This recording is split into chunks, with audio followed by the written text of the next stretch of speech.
मित्रों, अगर आप इस वीडियो पर आए हैं तो कृपया 10 मिनट इस वीडियो को पूरा सुनिए, क्योंकि इस वीडियो में हम आपको हनुमान जी की भक्ति का एक ऐसा दृश्य दिखाने जा रहे हैं जिसे सुनकर आप भाव विभोर हो जाएंगे। मित्रों, एक बार की बात है, कैलाश पर्वत पर माता पार्वती भगवान शिव के पास बैठी हुई थी। माता पार्वती के मन में एक जिज्ञासा उत्पन्न हुई और उन्होंने भगवान शिव से पूछा, प्रभु, अगर किसी को भगवान के दर्शन करना हो तो उसे भगवान को बुलाने के लिए क्या करना चाहिए।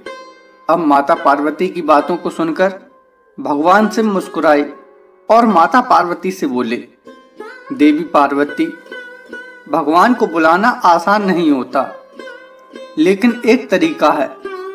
अगर कोई सच्चे मन से भगवान राम को बुलाना चाहता है, उनके दर्शन करना चाहता है, तो उसे हनुमान जी से प्रार्थना करनी चाहिए, क्योंकि हनुमान जी ही वह पुल हैं जो भक्त और भगवान के बीच का मार्ग बनाते हैं। माता पार्वती ने आश्चर्य से पूछा, परंतु हनुमान जी की भक्ति क्यों, उनसे प्रार्थना क्यों करनी चाहिए। शिव जी ने समझाते हुए कहा कि हनुमान जी भगवान राम के सबसे प्रिय भक्त हैं। उनकी सहायता के बिना भगवान राम को प्राप्त करना, उनकी भक्ति को प्राप्त करना, उनके दर्शन करना बहुत कठिन है, क्योंकि श्री राम जी वहां जाते हैं जहां उन्हें हनुमान जी लेकर जाते हैं, क्योंकि हनुमान जी ने भगवान को अपने कंधों पर बिठा रखा है। तो माता पार्वती ने आश्चर्य से पूछा कि प्रभु, हनुमान जी ने भगवान को अपने कंधे पर क्यों बिठा रखा है। तो भगवान शिव ने कहा कि यह एक लंबी कथा है। तो माता पार्वती ने भगवान शिव से कथा सुनाने का आग्रह किया। माता पार्वती के मन में उठ रही इस जिज्ञासा को देखते हुए भगवान शिव ने कथा सुनाना प्रारंभ किया। भगवान शिव ने हनुमान जी की कथा को सुनाते हुए माता पार्वती से कहा कि जब श्री राम जी से हनुमान जी पहली बार मिले तो श्री राम जी का दर्शन हुआ हनुमान जी को, लेकिन हनुमान जी की दृष्टि कहीं और नहीं गई, सीधे प्रभु के चरणों में गई। भगवान से माता पार्वती से कहते हैं कि हनुमान जी भगवान के ऐसे भक्त हैं जिनकी दृष्टि सबसे पहले भगवान के चरणों पर ही जाती है, और इसीलिए हनुमान जी को भगवान के चरणों का सेवक भी माना जाता है। उनके जैसा भगवान के चरणों का सेवक कोई दूसरा नहीं है, नहीं कोई राम चरण अनुरागी। श्री हनुमान जी ने भगवान का स्वरूप भी देखा, मुखचंद्र भी देखा, भुजाएं भी देखी, लेकिन उनका मन अटका कहाँ, उनकी दृष्टि टिकी कहाँ, भगवान के चरणों में। और जब श्री हनुमान जी ने श्री राम जी के चरणों को देखा तो कहा कि आपके चरण कितने कोमल हैं और यह पृथ्वी कितनी कठोर है, कठिन भूमि कोमल पदगामी। और जब हनुमान जी के मुख से लक्ष्मण जी ने यह वचन सुने तो श्री लक्ष्मण जी मुस्कुराने लगे, और जब श्री राम जी ने लक्ष्मण जी को मुस्कुराते हुए देखा तो कहा कि लक्ष्मण, हनुमान जी इतने भाव विभोर होकर यह बात कह रहे हैं और आप मुस्कुरा रहे हैं, यह उचित प्रतीत नहीं होता, व्यंग जैसा लगता है। तो श्री लक्ष्मण जी ने कहा कि प्रभु क्षमा करें, लेकिन मेरी इस मुस्कान के पीछे भी एक कारण है। तो पूछा, क्या कारण है। तो लक्ष्मण जी बोले कि जब से मैं आपके साथ इस वन यात्रा में आया हूं, कोई ना कोई नित्य मिलता है और आते ही यही कहता है कि आपके चरण बड़े कोमल हैं और पृथ्वी बड़ी कठोर है। तो कहते तो सब हैं, पर किसी ने आज तक व्यवस्था तक नहीं की।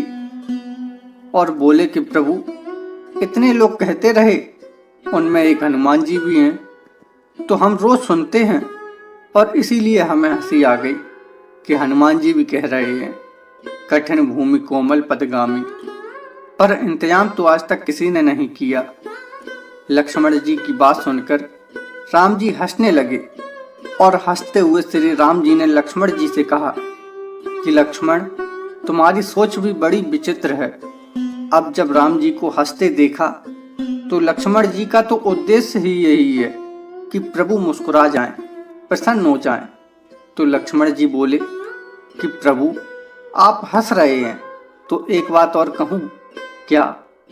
सबसे ज्यादा दुखी थे भरत भैया, बहुत दुखी थे, पर इंतजाम करने की तो कौन कहे। पादुका और ले गए, सादर भरत शीस धर लीन ही। अब तो राम जी और हंसने लगे और राम जी को खूब खुलकर हंसते देखा तो लक्ष्मण जी ने प्रभु के चरणों में शीस रख दिया और कहा कि प्रभु मैं अन्य किसी कारण से नहीं कह रहा, श्री भरत जी भी मेरे लिए वंदनीय हैं और श्री हनुमान जी भी मेरे लिए वंदनीय हैं, लेकिन मेरी इन अटपटी बातों से आप प्रसन्न हो जाते हैं। बस यही मेरा उद्देश्य है और यही मेरे लिए सब कुछ है। श्री राम जी लक्ष्मण जी की ओर देखकर मुस्कुराने लगे, लेकिन राम जी ने भी कहा कि लक्ष्मण, हनुमान जी ऐसे नहीं हैं, ये तो व्यवस्था जरूर करेंगे। और सचमुच श्री हनुमान जी ने उसी दिन से श्री राम जी को पैदल नहीं चलने दिया, पीठ पर बिठा लिया। इसीलिए मानस में कहा भी है, लिए दो जन पीठ चढ़ाए, दोनों लोगों को पीठ पर बिठा लिया। और चित्रों में भी हम लोग देखते हैं कि श्री हनुमान जी के कंधों पर विराजमान है भगवान। और एक बार तो रावण के साथ युद्ध में रावण रथ पर बैठकर आया और राम जी के पास तो रथ था नहीं, तो विभीषण जी को संदेह हुआ। रावण रथी विरथ रघुबीरा, देख विभीषण भयउ अधीरा।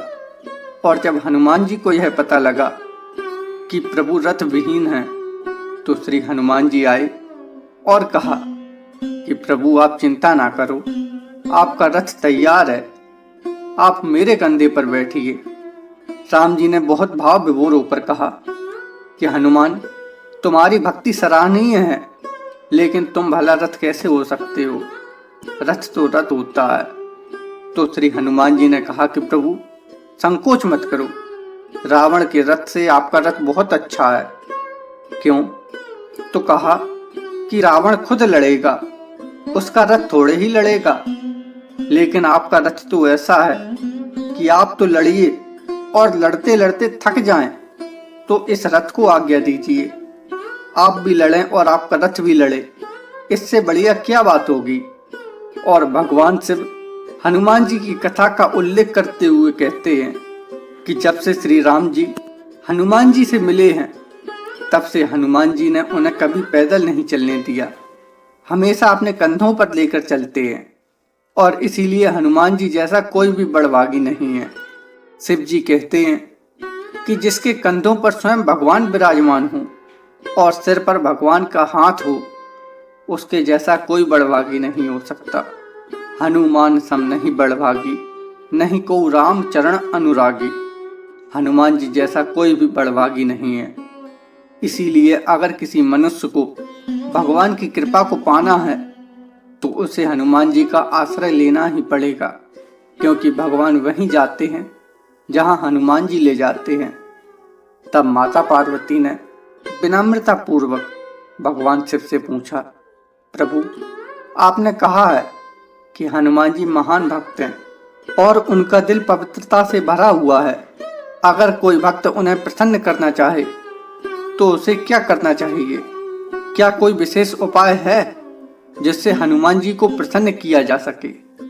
भगवान शिव ने माता पार्वती की ओर प्रेम पूर्वक देखा और मुस्कुराते हुए बोले कि पार्वती, हनुमान जी को प्रसन्न करना बहुत सरल है, परंतु इसके लिए एक महत्वपूर्ण शर्त है। हनुमान जी स्वयं भगवान राम के अनन्य भक्त हैं। उनकी सारी साधनाएं और तपस्या केवल और केवल भगवान राम के प्रति समर्पित है। इसलिए जो भी हनुमान जी को प्रसन्न करना चाहता है, उसे भगवान की भक्ति करनी होगी। माता पार्वती ने ध्यान से सुना और फिर पूछा, प्रभु क्या केवल भगवान राम की भक्ति से ही हनुमान जी प्रसन्न हो सकते हैं? भगवान शिव ने उत्तर दिया, हाँ पार्वती, भगवान की भक्ति के बिना हनुमान जी को प्रसन्न करना संभव नहीं है। हनुमान जी का दिल केवल भगवान के प्रति प्रेम और समर्पण से ही भरा है। इसलिए जो भी भक्त भगवान की भक्ति करता है, हनुमान जी उस भक्त से स्वतः ही प्रसन्न हो जाते हैं। भगवान शिव ने गहराई से मुस्कुराते हुए कहा, पार्वती, सच्ची भक्ति में किसी भी विशेष रीति की आवश्यकता नहीं होती। जब कोई भक्त सच्चे हृदय से भगवान राम का स्मरण करता है तो हनुमान जी उस भक्त के हृदय की पुकार को सुनते हैं और वे उस भक्त के लिए भगवान को अपने कंधे पर बिठाकर उसके घर ले आते हैं। भगवान शिव ने माता पार्वती की आंखों में झांकते हुए कहा, हनुमान जी की भक्ति में यह शक्ति है कि वे भगवान राम को स्वयं अपने कंधों पर बिठाकर भक्त के द्वार पर ले आते हैं। लेकिन यह तभी संभव है जब भक्त का हृदय सच्ची भक्ति और प्रेम से भरा हो। और भगवान शिव ने कहा, हनुमान जी की सच्ची भक्ति करने वाले भक्तों के लिए भगवान राम का दर्शन प्राप्त करना सरल हो जाता है। इसलिए यदि कोई भक्त भगवान को अपने पास बुलाना चाहता है, उनके दर्शन करना चाहता है, तो उसे हनुमान जी की सेवा और उनकी भक्ति अवश्य करनी चाहिए। हनुमान जी से प्रार्थना करनी चाहिए। यह सुनकर माता पार्वती ने भगवान शिव के इस उपदेश को हृदय में धारण कर लिया। तभी से हनुमान जी की भक्ति के महत्व का प्रचार होने लगा और भक्तजन भगवान राम के दर्शन के लिए हनुमान जी की आराधना करने लगे। मित्रों, भगवान की कथा तो आनंदमयी होती ही है। इसलिए मित्रों, हनुमान जी की इस कथा के लिए वीडियो को लाइक करें। हनुमान जी की और कथाओं को सुनने के लिए चैनल को सब्सक्राइब करें और इस वीडियो को अपने दोस्तों मित्रों के साथ शेयर करें। तो मिलते हैं ऐसी ही एक और कथा में। तब तक के लिए राम राम मित्रों।